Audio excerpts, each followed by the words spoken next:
Before we start this episode with Pat Ouckama, Pat has accepted and is now the technical director at PA Classics over the boys and girls platform. If the name PA Classics rings a bell, it's the club that produced Christian Pulisic. Let's get into it. Okay, ready, yes. Audio recording, video, yes. Matt, ready. Sound good? Yes, sounds amazing. Okay. Welcome back to Chasing the Game, everybody. Matt and I are continuing our mission to untangle the maze of U.S. youth soccer. Maybe if I'll say it enough times, it's going to get easier to say this youth soccer thing. Anyway, we're continuing to amaze each other, not just by our extreme professionalism, good looks, but at the level of guests we're bringing on. You know, who's the doubter now, right? And I'm going to say, as I always say, wow, we had an amazing conversation. Pat Ouckama, someone who's been around the game long enough to see how it changed. He brings thoughtful, big picture perspective. I love that. Pat has been a part of this journey as a player, college coach, professional academy coach, and academy director at DC United. Pat has seen the evolution of youth soccer from the inside. What I love about this conversation is that it's not just about the technical details. This one is about culture, values, and how soccer fits into the American sport landscape. Yeah, for me, I mean, Pat's perspective is just so valuable because of his approach to the toughest challenges, how he's broken down those barriers and how he frames those experiences. When we come across people like Pat in the heart of the U.S. youth ecosystem, it gives me hope that we're on to solutions and to helping improve the system each and every way we can. He sees the game as a system where the challenges are often structural, but also where the opportunities lie. We wanted to bring him on to reflect on the progress, the obstacles, and the lessons from this journey. And like our other interviews this season, this is a two-parter. Part one sets the stage, and part two looks forward. Yeah, so let's get into it, Matt. Here's part one with Pat. Pat Ouckama, welcome to Chasing the Game. Most recently, Pat was the academy director at DC United. He has experience with the New England Revolution and an assistant coach at Cornell University and the head coach at Ithaca College. We love your background, how robust it is, and truly one of the best thinkers in this space and generally in any space. So we're thrilled to have you. I appreciate it, guys. Thanks for having me on. Yeah, it's dangerous to have a thinker, Matt. It is dangerous, but not considering how much little thinking is happening here. Not in this space, though. Pat, I've had the pleasure of getting to know you over some time. You have truly made removing barriers a central part of your work, whether that's cost, geography, access to the first team. But let's just start with your story. I know you grew up in Ithaca, New York. Tell us a little bit about that. Multi-sport athlete. How did you get to this place today? Yeah, grew up in Ithaca, grew up playing soccer was the first sport. Hockey was the second sport because if you want to survive the winters, that's what you need to do. But certainly stuck with soccer through high school, college, and then a little taste of the professional life before I ended up getting into coaching. And then this has provided such a different way to experience the game and to really relearn the game over and over again. So it's been a fantastic experience to see the game from youth clubs to colleges to certainly to professional clubs as well. Was it a big sport where you grew up?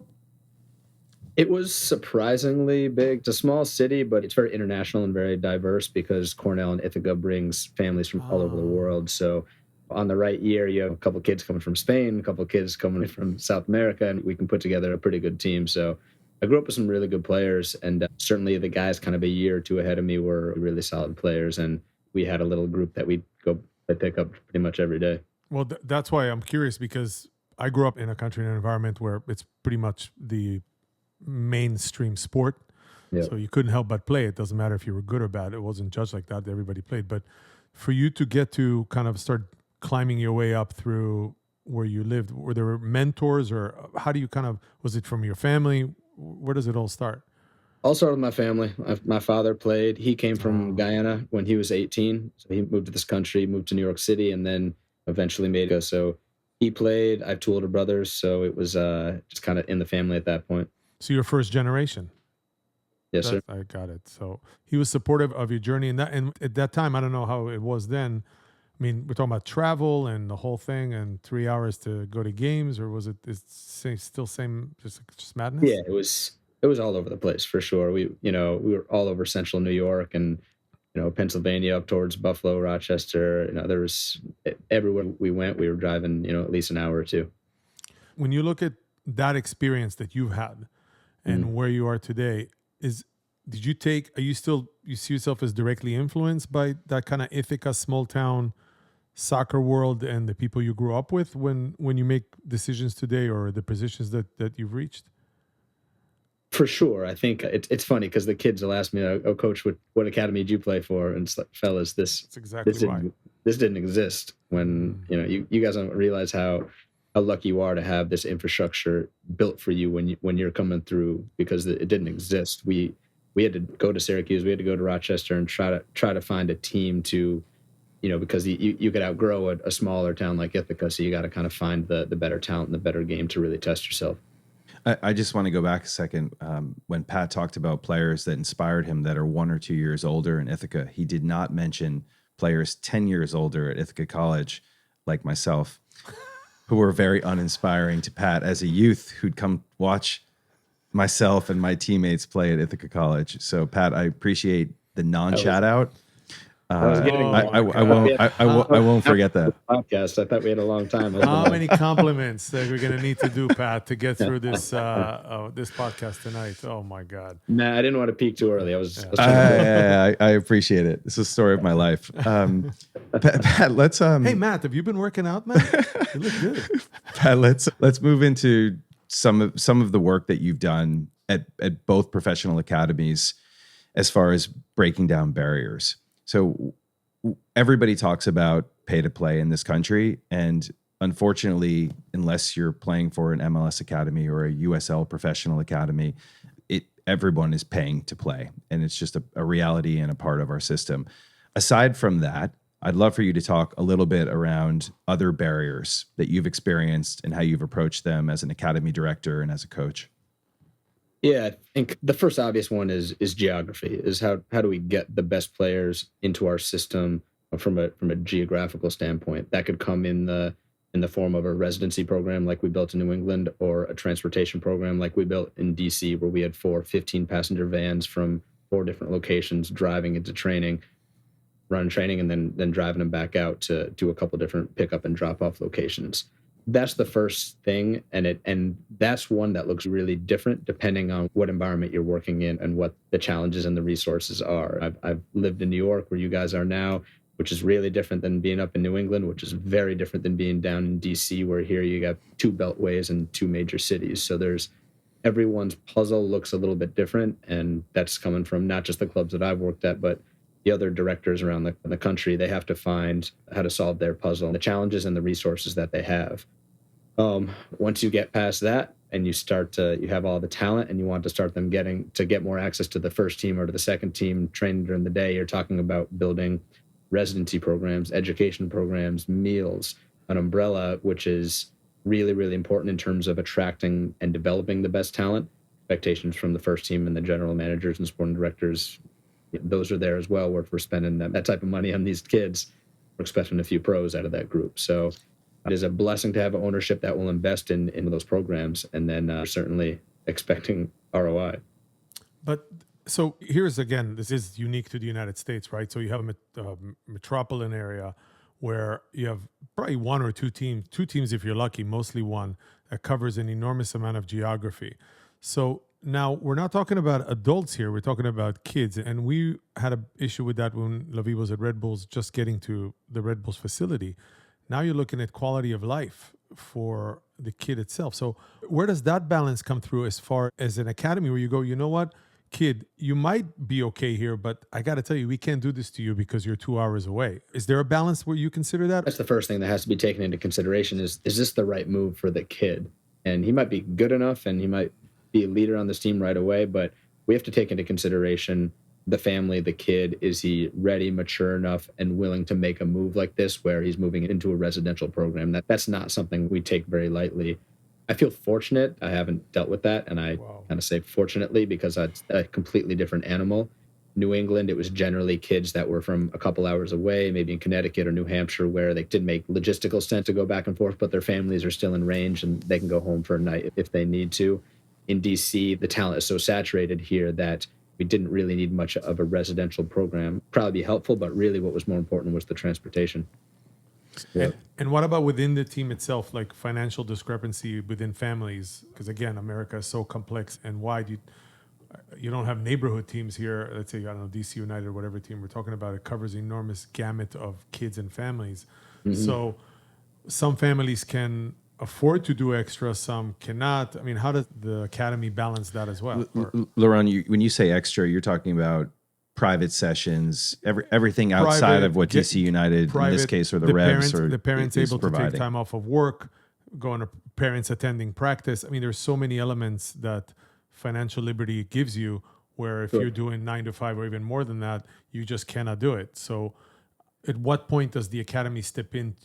Is there a responsibility on your end? Yeah, I mean, when we built the transportation program at DC, it was to remove that barrier completely. The club was picking up the tab for it. All you got to do is get your kids to this pickup and drop off point, no matter what your financial situation might be. So we tried to just remove it completely. And if we select you for the team, can you get to this pickup spot? Do we need to adjust it a little bit? We do what we can. It's difficult to balance everything, but it's certainly something that we need to take the time to understand the geography, the socioeconomic resources and challenges that each family has as we build these programs. And they have to be adaptable and they have to be flexible enough to try to accommodate as many people as we can.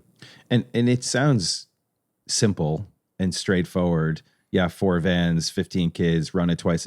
Like, I would imagine it's not for a whole lot of reasons. And just as a residency program, on the surface, sounds like, okay, well, yep, we bring school to them, they come stay with us. But you went through that and trying to build and helping build it in New England. I'd love to hear what some of your learnings were from that experience and just spending that much more time with the kids off the pitch and how that's kind of helped you progress as a coach and academy director. Yeah, it was a great experience too. And this was in New England when they just new facilities, second team is online, and they purchased a house that is literally on the access road that we're now living with 4 to 6 kids, depending on the time. And it was the first thing we did, just like all of these programs, is to connect with the family and understand what their constraints, what their resources are, know the kids, know what they need, what makes them tick, where they have trouble. That's first and foremost, because at the end of the day, yeah, they're going to be training, they're going to have a high-level soccer experience, and we need to also fill the rest of the day with a proper education experience, nutrition, making sure that they're having some social time and have that as a part of their life as well, because we just removed them from their regular social scene. So there's a lot that goes into it on the front end, and then certainly towards managing it. One of the more difficult situations I remember was we sent all the kids home except one, because one had a second team contract. And that's where all this work benefited us, from having known the kid, social kid. And so we know this. So when the other kids leave, you guys can go home, but you got to stay. He's not liking it because he's used to being able to talk with his boys and they're playing video games or playing soccer, tennis. And that's where we had to be really creative and really be knowledgeable about what the needs of the kid were. Yeah. And I love, something about your background, which I hope everybody understands how it comes through in your work. But your dad is a school principal. And he was. He's retired now. Yeah, yeah. But so education, all of it, the whole picture to you is really, really important. And that may be unique, right? In this world at the professional academy level. Hopefully it's not, but I'm pretty certain that most aren't quite as thoughtful and have the same kind of balanced approach to it as you do. And, I just think about the organizations where you've had a chance to work, about how lucky and just fortunate these kids are to have been around and been in an environment where, you guys are trying to create incredible players and incredible people. I appreciate that. I won't sell the other. There's some good directors out there with I'm sure. Really good experience. Sure. I think for me, it was beneficial to. I'm the only one in my family without an education degree.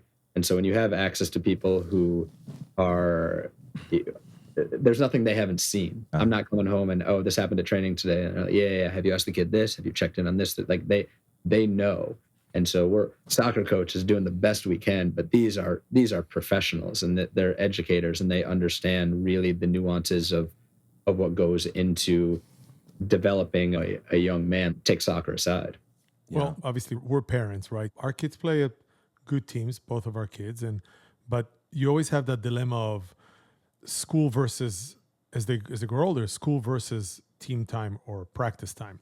Yeah. For me, one of the complaints that I have, and this is what I'd love to hear your thought about, was that the team are not transparent about that balance. It's almost like the team would be like, well, that's not our responsibility. And in a way, let's say if Lavi has extra homework one day, we always are in this kind of balance. Well, if you're not going to go to practice because you have extra homework, you might not be rostered on the game, which is different than saying he didn't train well. He trained really well, but might have missed a day or two.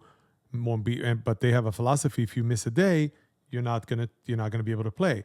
In a kid's mind, that's a very, very difficult situation to be. And on the team wise, we've never heard clear communications through the years of all that I've had my kid in soccer. I'm curious to hear what your thoughts about that. My thoughts are trying to create a holistic environment where I'm not trying to separate the two, whether it's school or soccer. For me, it's a responsibility and it's a growing up. And if a first team coach sends you home with video that he wants you to watch a little bit, that's something that's your homework. So for me, when I see school, like this is part of the whole package. And part of the challenge part of the work really is to have those conversations beforehand. These are the expectations and this is what your life looks like now. And think about this and decide as a family if this is something that you can sign on to, because you will be held accountable to how you're doing in school.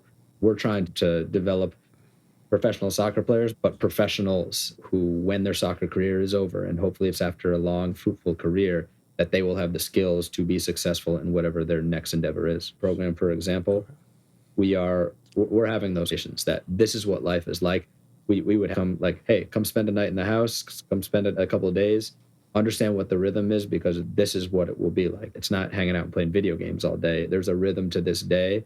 And in that particular situation, since I'm working for the club and there's a million things going on, that's a schedule that needed to be followed and to respect everyone's space and time. Is there a metric for success in a way? Because if somebody kind of falls through the program, where do they stand? Or how does that work? How do you handle that? It's a good question. I never had a situation where I would say a kid. That's why you come here. Pat was just complimenting me on asking him a question he's never been asked before. So. Do you remember? I knew you'd take my thunder away. Can you ask it again, and we'll edit the other part out? No, keep going, Pat. About basically, it's this idea of what are your metrics for success? Like what happens when it doesn't work out? I would say, luckily, although I don't want to use the word luck, because we developed systems where the kid was successful. Not all of them were top level pros, but kids got through high school and had a chance to be training and working their way in with the second team for sure. The metric for success at that point, when you have ownership spending quite a bit of money on whether it's residency or transportation or education, is you're going to need to produce a professional player. Because at the end of the day, this is an investment that they're making in the academy, and the first team coach and the sporting director and the ownership are expecting that. Pat, I'm curious, speaking of Germany, you've gone through a pretty intricate coaching series of licenses in France, right? Or a French program. I'm curious, specifically, like how some of that has come through in your work running an academy and coaching, and how does that balance some of the stuff that is more traditional for the U.S. licenses? Yeah, it's a good question. It's probably it was probably the most difficult coaching and academically challenging thing I've done was to be on that course. To put context to it, when I got the job in New England, my boss at the time said, "Oh no, you're not coming to New England. You're getting on a plane to France." So I was very, very green in Clairefontaine, where the French national teams train, working on a license called the EFCL, the Elite Formation Coaching License, which is a program through the MLS, and they can send one player from every club into this. They're on their 6th generation of the course right now. I graduated in the 3rd. I haven't been to grad school, but from everything I hear about it, sounds exactly like that. Oh, so you do have a degree in education. You see that? But no, fantastic group of guys. Everyone just kind of made their way up the ladder all around the league, and you're up till 2, 3 in the morning working on projects. And we're in France, we're meeting in US cities. We go back over to Clairefontaine for the final. It was such a good experience to that's my first year and a half in the league. So I'm I'm drinking from the fire hose and learning a lot really, really quickly. And then B, to have the opportunity to see not only the US landscape, but what's happening in France. I did a club visit in Malaga. So I'm seeing a few different countries and how development works, how the scouting systems work, what they're looking for. And it was some guys went to see Atletico Madrid, and I'm at Malaga, and everyone's coming together and talking about it. And it was such a unique experience to be able to share that knowledge and that experience with those guys. How does the US landscape look like from there? It was really interesting, because certain guys went to Atletico Madrid, which is a massive club and one of the best in the world. And then you kind of got to ask yourself, okay, but what can I take from there and bring it back here? And there might be certain things, but there might be a lot that you can't. I was particularly happy with my trip to Malaga because it's a relatively small city and it's a relatively small operation in the academy, but it's super passionate. They're renting out city fields. They're training on half a pitch, and they don't have all the bells and whistles. There are certain MLS academies that have more, but they're churning out professional players. So that's a club that's doing it very, very consistently. And so you start to get a little bit more holistic picture of what development can look like. So what is happening there that may not be happening here at the same level? Yep. And how much of it truly is talent versus development versus coaching? Yep. The answer I'm going to throw at you is culture.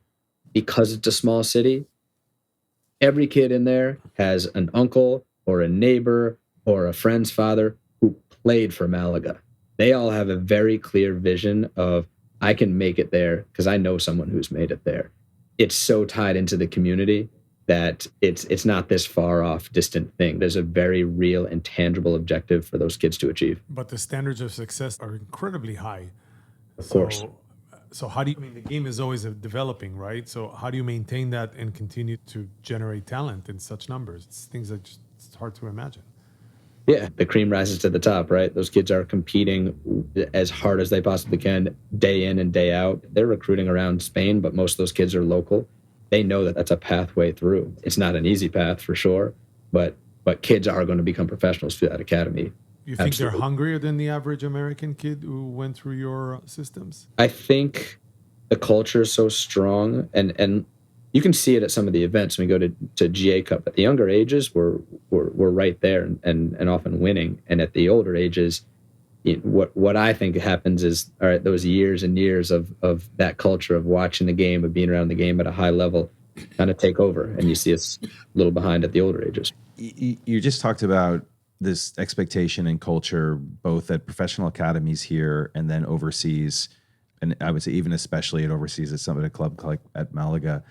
Talk a little bit about college here and prep schools here. We've heard, I'm sure this has been going on for a long time, but for some reason I've heard it a little bit more around kids who go all the way through a professional academy or get through U16, and they may opt to go to a prep school because it's a direct route to an Ivy League school or a top ACC school academically, athletically, or football-wise, soccer-wise.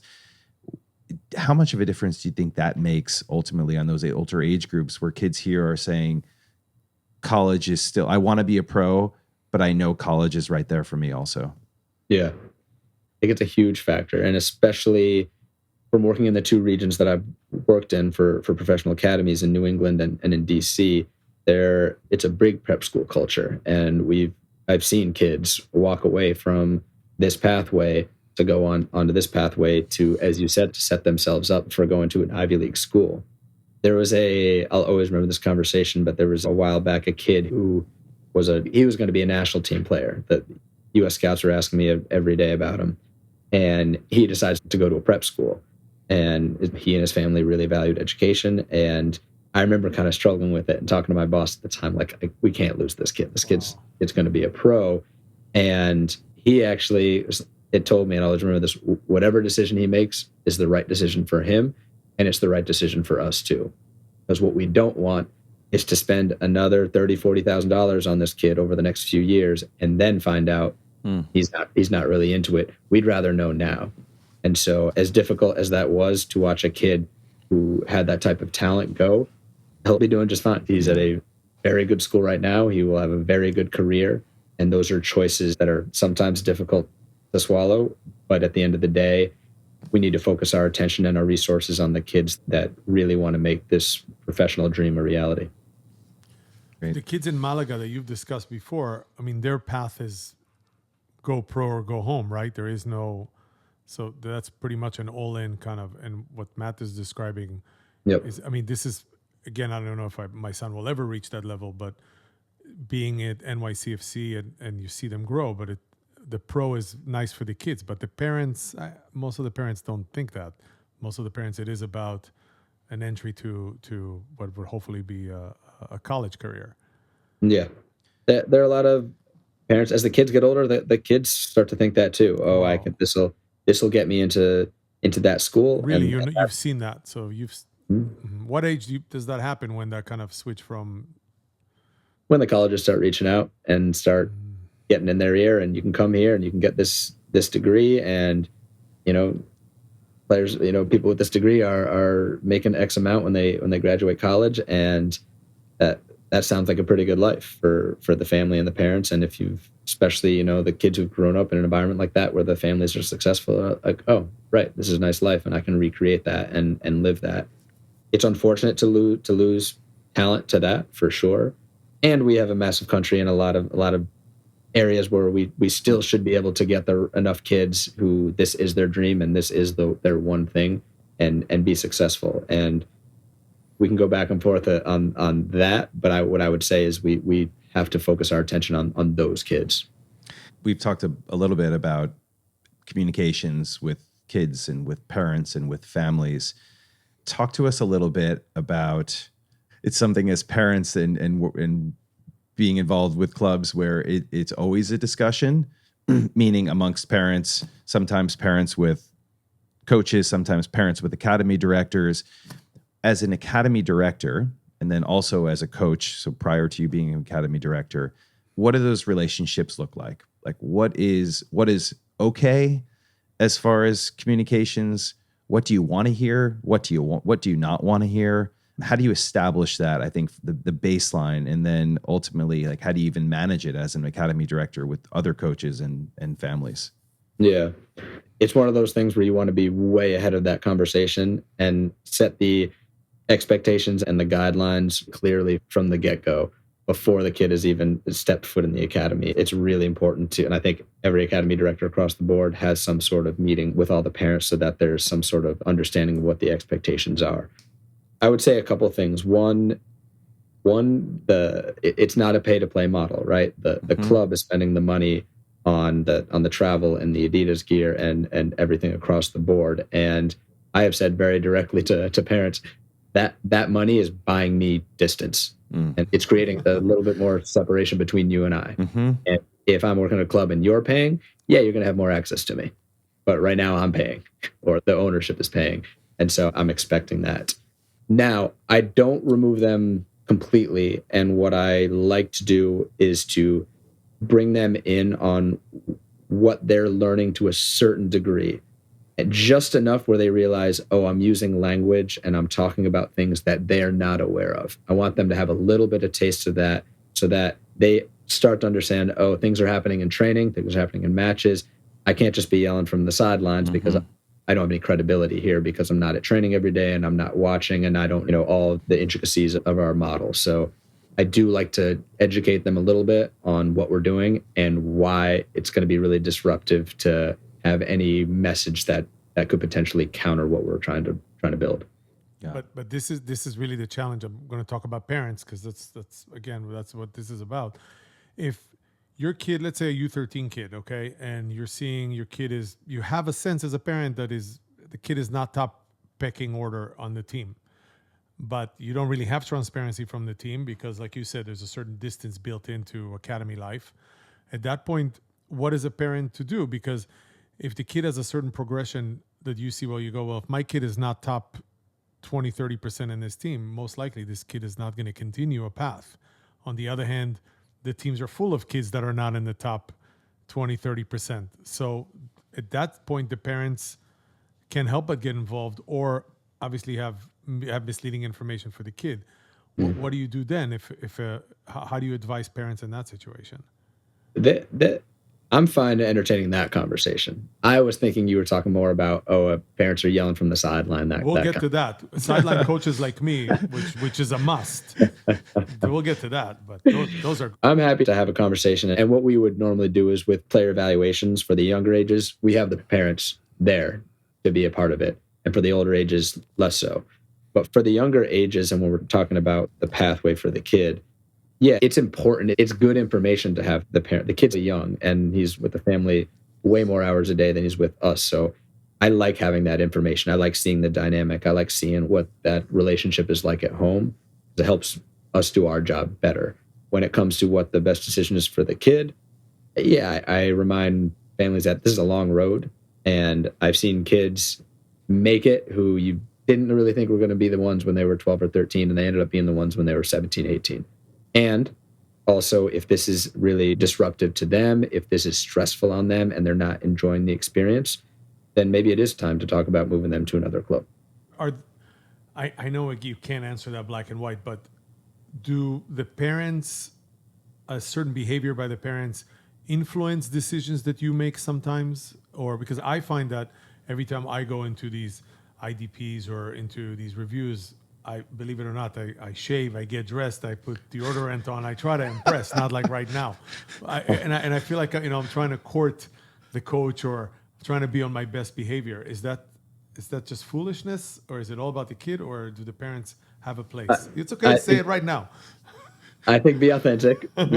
Absolutely be authentic. I would say the behavior that turns me off, I'll give you the honest answer, is if I get the feeling that the kid is at training and he's hearing from his coach, hearing from his director, and he's receiving information, and then he gets in the car and he's hearing, what's the club doing? The coach doesn't know what he's doing, all this kind of stuff. Absolutely.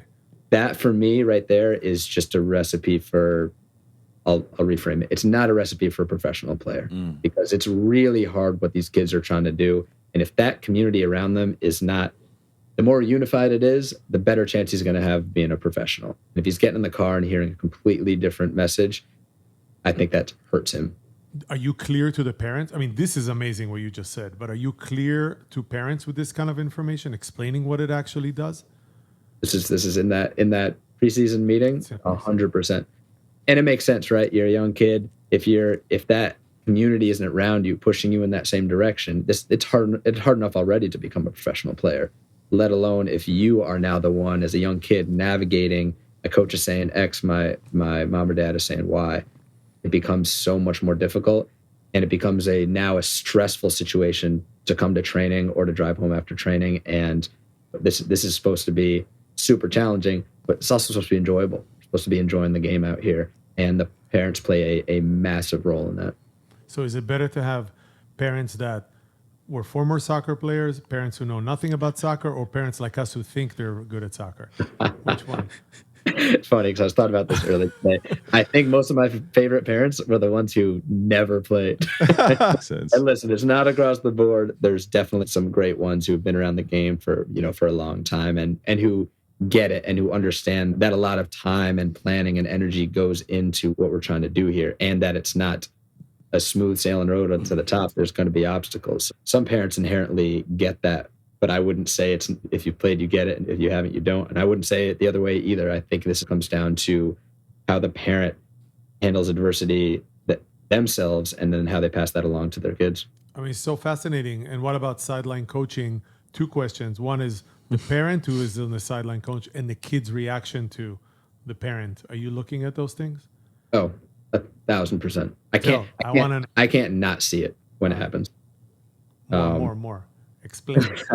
It is seeing a kid, if his head goes over to you talked about like signals that make me start to ask questions. That's a huge question mark. Wow. Speaking of signals, we all know it. Even if we've partaken in it occasionally, right? I think we all know that it's never a positive, regardless. So I'm not surprised by the answer. Okay, but at NYC, I still see parents. I mean, kids at U13 still reacting to their parents. This is not. I'm not talking about a rare occurrence here. I want to be clear. What I'm not trying to do is take ownership of the kid or create a divide between parent and child. That's not the objective. Really, I try to think of it very pragmatically. I know what his coach is telling him all week, and I also seeing that you're telling him something that's contradictory, or there's a question mark in the kid's head as he's on the field. And so now this is, we don't have all the time in the world to develop a professional player. We have a very finite amount of time. And so if this is going to be less efficient here, then that's a problem for me, because we're spending time, money, and resources on these kids' development. Hey, speaking of time and what happens in training, I'm curious, take a U13, U14, U15 team. And there's typically 18 kids on a roster, game day roster. You may have 22, 23 in training. Is that about right? Low 20s, yeah. Low 20s. The kids who are 15, 16, 17, or let's say 15 to 22, right? Because I'm sure that moves around a decent amount. How much less attention are they receiving in training than whether it's the typical 11 or 11 to 15, because we've been discussing this a decent amount. And I heard it this year for the first time, which is the kids who are playing Saturday and Sunday and the kids who are playing the most on Saturday and Sunday are getting the large majority of the coach's time. And I'm curious to your perspective on that. It's interesting you say that, because sometimes I see the opposite. And sometimes I see coaches spending too much time trying to bring kids up over here and bringing kids up and actually not spending enough time with the top guy. Like he still needs to be coached, even though he's the top guy in the group. To answer your question, we, at least in the past, we've tried to keep the rosters at the younger age groups smaller. So I said low 20s. Maybe even smaller than that with the younger age groups, and then probably a little more like low 20s when it gets a little bit older, because then they're getting a little bit towards the end of the finish line and they can emotionally handle kind of the ups and downs that come with being selected and being not selected. I think we didn't want to create a situation where we had kids out too often, and we actually made the rosters in at the younger ages for that reason. Yeah, well, and you have the luxury where it's not pay to play. Whereas if you look at the other, 190 MLS NEXT academies or ECNL academies where it is pay to play, they're going to take rosters, not all of them, but I would say a decent amount of them are taking rosters of 20 or 21 kids and then narrowing it down to 18. And you're playing, you're trying to find time for everybody at that stage. Yeah, that's a tough one to manage. And obviously they're in a different boat in terms of the finances that come along with that. But yeah, we have the luxury of not being paid to play. We also have the luxury of having mechanisms like future player, a player, so he can play some matches with his own club, and then we'll bring him in for a certain weekend and play with us. So there's certain mechanisms where we can find a pretty good balance for most kids. And then listen, at the end of the day, if there is a kid who out of place, then we talk to the kid, we talk to the family, we try to, this is what this looks like now. We could talk about future playing you so you can get your matches and still train with us, for example. There's conversations we can have to try to find that happy medium. This was the end of part one. Amazing. In the next half, we're going to talk about what's ahead for youth soccer and American soccer in general, trends, opportunities, families and clubs, and how to navigate what's coming up next for you and your kids. Well, if you like this episode, my kids are going to crush me for saying this, losing any type of street cred I ever had. Please hit the like button and subscribe and pass it along to all those sideline warriors you might think. Do you feel dirty saying it? Do you feel dirty saying it? All right, but I like it. Okay. Yeah. It says say really feel really dirty. Bye-bye.